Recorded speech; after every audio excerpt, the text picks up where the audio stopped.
9106-839. Salam kuya, sabi niya. Waalaikumsalam. Tanong lang po, paano kung ang isang tao ay sumasamba ng 5 times pero hindi nagatandong? Hindi nagatandong, Sheikh. At masisikip ang damit. Wow. Pwede rin ba yun? Tanong niya ay pwede rin ba yun? Nagasambayang pero hindi nagatandong. Tapos yung damit niya masikip. Ibig sabihin parang makikita natin, Sheikh Morris, yung ano niya, no? Yung kanyang hubog ng kanyang katawan, shape ng kanyang katawan. Una po, pakatandaan po natin sa ating mga kapatid na mga Muslim, no, na itong paghihijab, no, hindi po ito ipinag-utos sa mga Muslim. Kung magalit sa akin, Sheikh, ha? Klaruhin ko lang.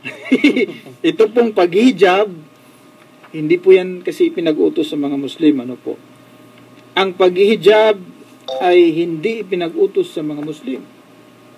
Ito po ay pinag-uutos sa mga Muslima. Yan, to be clear. Baka po maiba. Basahin natin sa chapter 33. Ang talata ay 59. Iqra. Yes.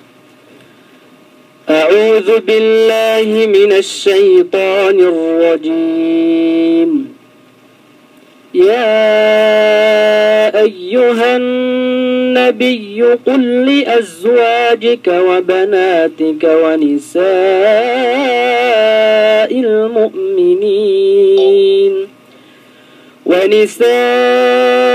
المؤمنين يدنين عليهن من جلابيبهن ذلك أدنى أن يعرفن فلا يؤذين وكان الله غفورا رحيما. Yan. Ganito po ang kanyang pinakamalapit na kahulugan. Sabi niya, O propeta, ya ayuhan nabi, sabihin mo sa iyong mga asawa, of course, ang mga asawa ng propeta, mga babae yun, Sheikh, hindi mga lalaki yun, di ba? Sa iyong mga asawa, at mga anak ng mga babae, at sa mga mananampalatayang babae, na iladlad nila sa kanilang sarili ang kanilang panlabas na kasuotan. Alalaong baga, ganap nilang balutin o takpan ang kanilang katawan ng kulambong at balabal, maliban lamang sa mga mata upang kanila makita ang daan kung sila ay lumalabas ng kanilang bahay. Ito ay higit na magaan na sila ay maalaman upang sila ay hindi abusuhin. At si Allah ay lagi na nagpapatawad, ang pinaka maawain. So utos pala, Sheikh, ano?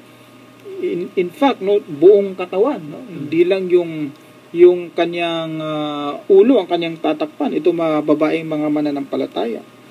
Yun yung proper dress ng isang mananampalatayang Muslim na babae. Hindi yung masisikip ang damit, no? Kasi kung masisikip ang damit, sumisikip rin yung ating dibdib niyan. No, sumisikip ang dibdib. Masikip kasi ang damit, eh. Oh. So ngayon, ang tanong niya, pwede rin ba yun? Hindi pwede yun. Hindi pwede yung hindi magdasal. Hindi pwede yung ganong klaseng pananamit. Hindi pwedeng hindi maghijab. Ngayon, kung siya'y nagdarasal, ngunit hindi naghihijab, hindi ako maniwala doon na Sheikh Morris, eh, na nagdarasal. Na siya'y nagdarasal. Kasi, the fact na hindi siya naghihijab, absolutely, hindi rin siya nagdarasal. Kasi, yun pa kaya ang kaya niya? Yung pa kaya ang kaya niya, yung pagdarasal, eh, hindi nga niya kayang maghijab, ang simpleng gawain lang yan. Di po ba, Sheikh? Oh. So, hindi ako maniwala noon na siya ay nagdarasal ng 5 times. Kung siya ay hindi rin naghihijab, hindi yun. Hindi ka panipaniwala yun. Hindi talaga kapanipaniwala. Pwede pa siguro na siya every once a week lang. Pero kung 5 times, Every Friday. Pwede. pwede pa siguro kung 5 times, every week, every Friday lang siya nagdarasal, hindi rin siya nagahijab, pwede pa yon. Pero kung nagasambay ng 5 times at hindi nagdarasal, mukhang wala pa akong nakitang ganun. At saka hindi ka panipaniwala. The fact na ikay naghihijab, the fact na ikay nagdarasal ng 5 times, naghihijab rin yan. Ganun lang yan simple, kapatid. Now, maging sa Biblia ng ating mga kababayan, mga Kristiyano, maging sa Biblia po, Sheikh, ipinag-utos sa mga kababaihan na mga Kristiyano na naniniwala sa Biblia na dapat kayo rin ay maglalagay ng hijab, tandong o lambong sa Tagalog. Magkakaroon sila ng lambong. Utos sa Biblia yun. Saan natin mabasa yan? Sa unang Korinto, ang kabanata ay 11, ang talata po ay 6. Baka gusto mong basahin, Sheikh. Ha? Ikaw na lang, Sheikh. Ako na lang, sige. Ito ang pagkakasabi. Biblia ito, Sheikh, sabi ganito. Sapagkat kung ang babae ay walang lambong, ibig sabihin walang tundong, walang hijab. Sa Biblia po, ay pagupit naman. Kung wala raw siyang lambong, walang hijab, walang tandong, sabi sa Biblia, magpagupit siya. Ngunit, kung kahiya-hiya sa babae ang pagupit o paahit, ay maglambong siya. Yun sa Biblia. Ang liwanag, no? Kung kahiya-hiya raw sa babae na siya ay magpagupit o di kay magpaahit, yung magpakalbo siya. Ang utos ng Biblia ay maglambong siya. O, kita mo? Maging sa Biblia pala ay ipinag-uutos itong pagkakaroon ng hijab, itong paglalambong.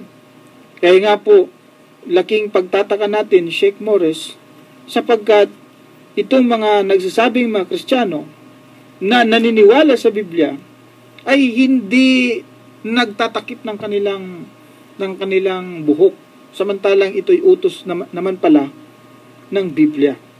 Tungkol naman sa pagdadamit, ano po, ang mga kababaihan ay inadvisean din ng Biblia na kung maari, ang pananamit ninyo ay may katimtiman. No?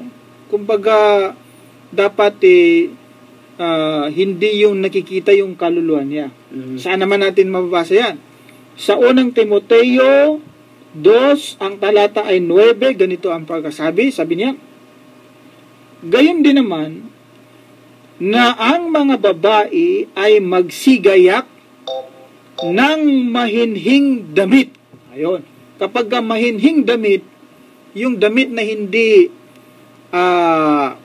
nakikita yung kaluluwa mo. Mahinhin nga eh. Mahinhing damit na may katimtiman at hinahon. Utos ng Biblia pala. Maging sa Biblia ng ating mga kababayang mga Kristiyano ay utos ang maghijab at kung maari ay may delikadesa sa pagdadamit. Kasi madalas nangyari po sa simbahan, no? Sabi nga nung aking kaibigang pare na ngayon ay Muslim na maraming mga babaeng nagsisimba na mga sexy. Tapos humihingi ng yung sabi nila na kalawat, no? Kalawat ni Kristo. May mga ganyan eh. No? Nagapila yan sila doon sa simbahan. Tapos tinatanggap nila yung ostias na ibinibigay ng pari. No? Yung mga kalawat ni Kristo. Tapos kapag kasi ano yun, yung binibigay kasi na parang pagkain yun ay kumbaga parang yun ay katawan ni Kristo pala. Yan. Katawan ni Kristo. Yan. Binibigay doon sa mga nakapila simbahan, katawan ni Kristo, amen. Katawan ni Kristo, amen. Kapag ka may sexing pupunta doon, sexy, kitang-kita ang kanyang kanyang kaluluwa, sabihin ng pare, yan ang katawan. Yun po ang aming kasagutan sa nagtanong.